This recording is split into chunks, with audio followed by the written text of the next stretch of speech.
Hi everyone. I'm just doing this recording regarding assignment 2 presentation and report. So there was a question from one of the groups by email on what is the difference between consequences and trade-off metrics, and are they essentially the same thing or they're different. So I just thought that I'll make a quick recording again to highlight some of the differences and also make things more clearer for the group, and I thought that it might be helpful for the rest as well. So that's why I just thought that I'll make a quick recording of this. So essentially, for this assignment, as I have made the announcement as well, it's in your unit outline and has been reiterated multiple times that you're going to use the book from Hammond et al., which is Smart Choices. Downloadable version is also available.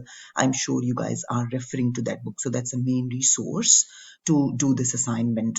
All right, and now so chapter by chapter they have clearly indicated how we have to identify the problem, how we have to select the alternatives, and do the rest of the steps of proact approach, right? So chapter 6 of the book also explains about the trade-offs and how you have to apply even swap approach to do the trade-offs, and there are a couple of examples given as well there. If you refer to that resource, you don't have to do any other additional readings or refer to any other materials, because that book really very clearly explains how proact approach is used, because they are the authors of this approach. All right, so you don't really need to use or refer to any other materials. And there are a couple of examples there as well, which are very, very clear. Now, also during workshop 8, I selected a very simple example to outline you the different steps involved in the proact approach. And here again, I have pulled up that example from workshop 8, and I'll really quickly go through the different steps with you here using this example, right? So as we know that the first step in proactive approach is selection of the problem. So which means that you'll initially, to start off, we'll select a company and a problem that that company is facing. All right, now for selection of the problem, you have to do SWOT analysis, right? So based on the SWOT of the organization, you will be choosing a problem. Now you have to, of course, in the report as well as in the presentation, you have to explain the findings from the SWOT analysis. All right, and then from based on those findings from the SWOT analysis, you will be identifying the problem. That okay, now those findings from the SWOT, we know that SWOT is about opportunities and threats, and weaknesses and strengths. So it could be a weakness of the company, that is a problem. It could be the opportunities that are existing in the market, that can be a problem. So tapping of opportunity is a problem as well, because if there is an opportunity that is existing, for example, exploring a new market, which your competitors might be doing, and if you're not, tapping that new market, it might turn out to be a problem for you in the long run.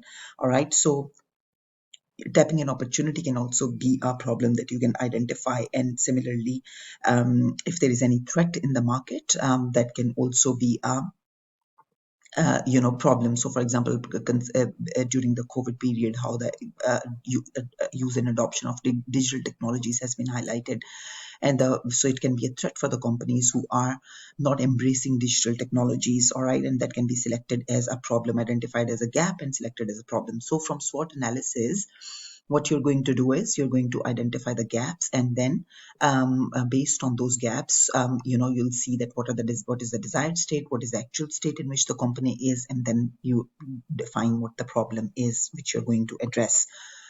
All right, and then when you've selected the problem, identified the problem, then the next step is you identify the objectives. What are the most important criteria for you? What are the decision-making criteria that are most important for you?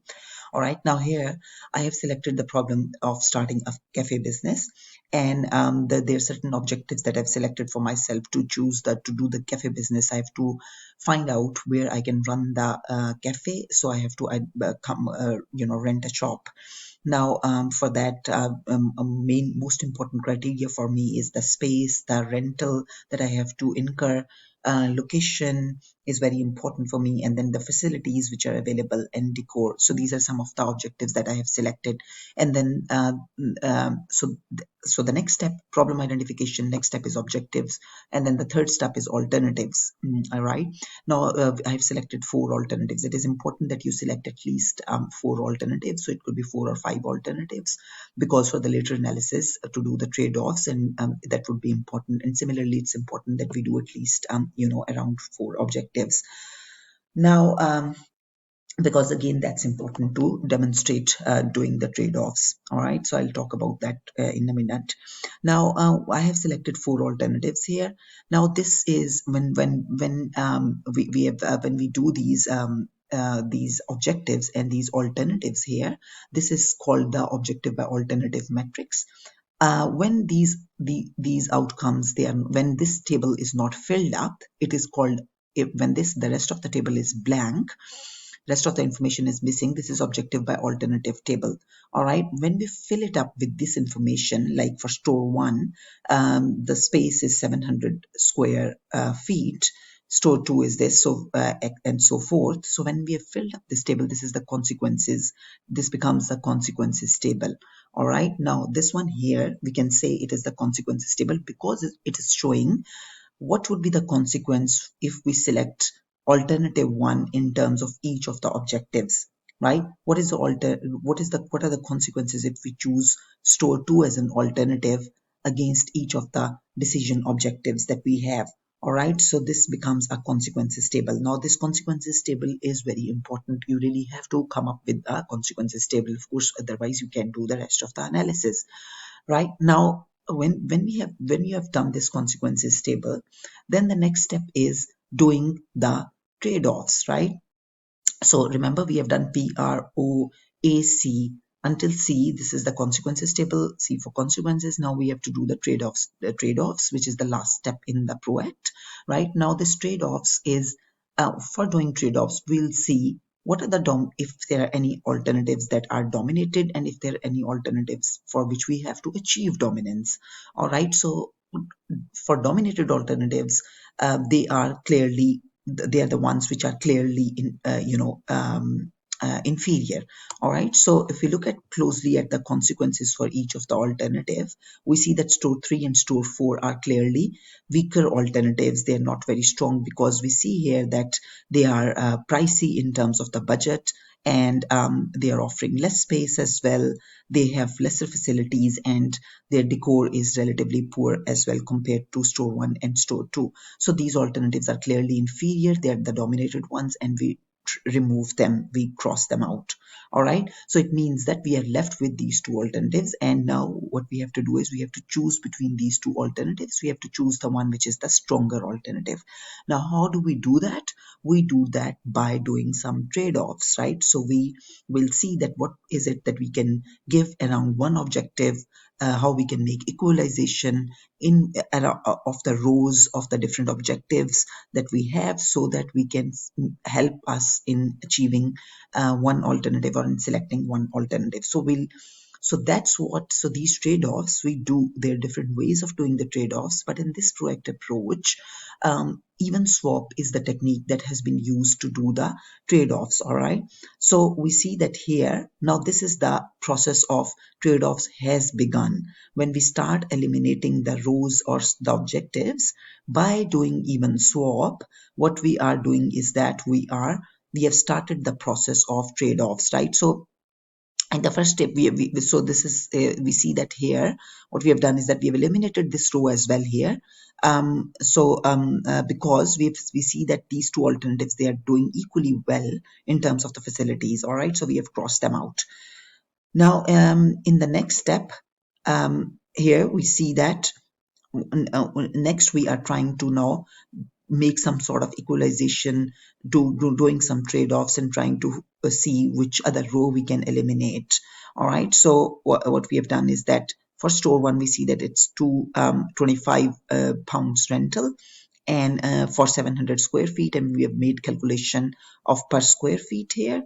And then in the next slide, if we say that let's add that per square feet to 225 here, which is so per square feet cost for store 1 is 32.14, and when we add this 32.14 into 225, we see that becomes 257.14. So what we have done is that for 100 square feet additional for store 1, if we had to capture that, it still has a rental of 257, whereas store 2 has a rental of 300 pounds for 800 square feet, right? So we see that we have done a little bit of an even swap here. We have tried to equalize the space here, right, and remove this row, this first objective, and the extra cost that it gives us for store 1. We have added that extra cost here in the rental in the budget.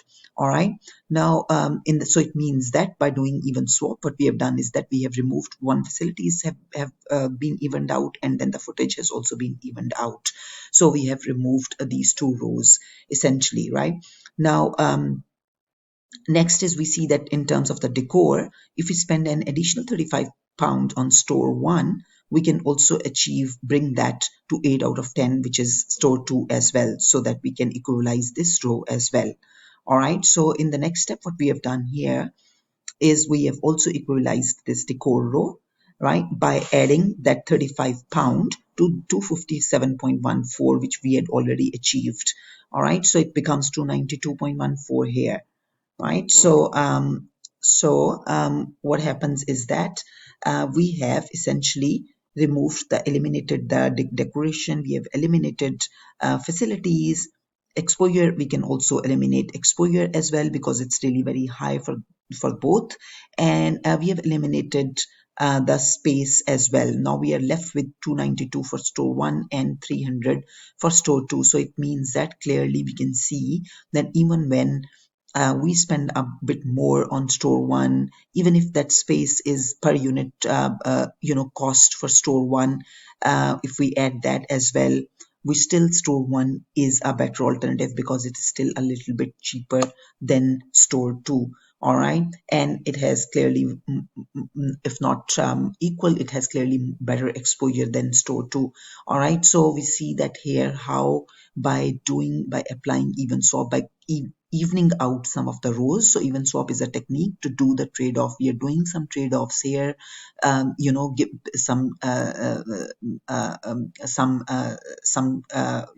doing some cost benefit analysis, doing some trade-offs by applying the even swap, by removing some of the rows to help us find which alternative is the best. So guys, this is the even swap technique to do the trade-offs, to calculate what is the practical dominance, where the practical dominance is. So there are two types of dominance, one is the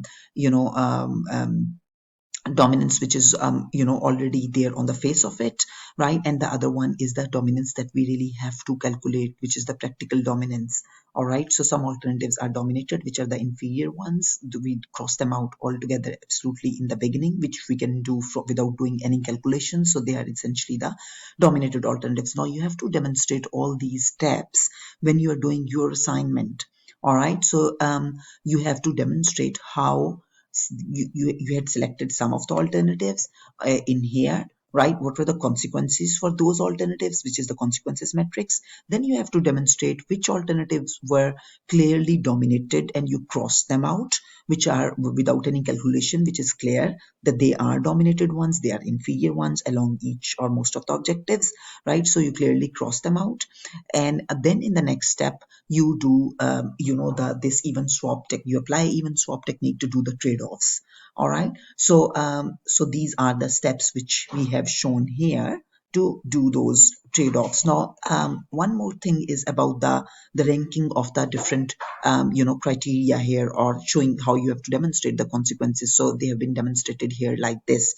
Now you can also rank those alternatives, but you can rank some of the alternatives. You may not like to rank some others, like in here I have kept the price of the rental in pounds, right? So, and I have demonstrated my calculation that way. So it's up to you how you think is the best way to do the calculation, if you're going to rank them, or if you're going to keep some in other numeric values, or for some attaching some other adjectives. All right, but you clearly have to explain whatever the choices are that you are making. You also have to explain how and where the consequences for those alternatives are coming from. So there has to be some justifications based on some inferences that you make when you're doing research, and when you're collecting data, secondary of course data from the website of the company that you have chosen.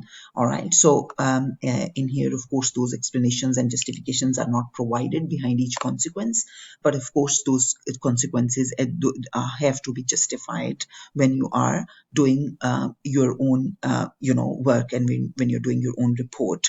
All right, so so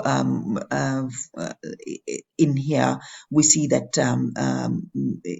in here we have done this domination. We have demonstrated this domination of the alternatives. In here we have started off with doing the even swap to demonstrate how some of the alternatives are superior while others are inferior. All right, now when next week we start off with some of the groups start off with the presentation, and as I mentioned earlier, the groups with 4 members are presenting in week 10, and then groups with 3 members are going to present in week 11.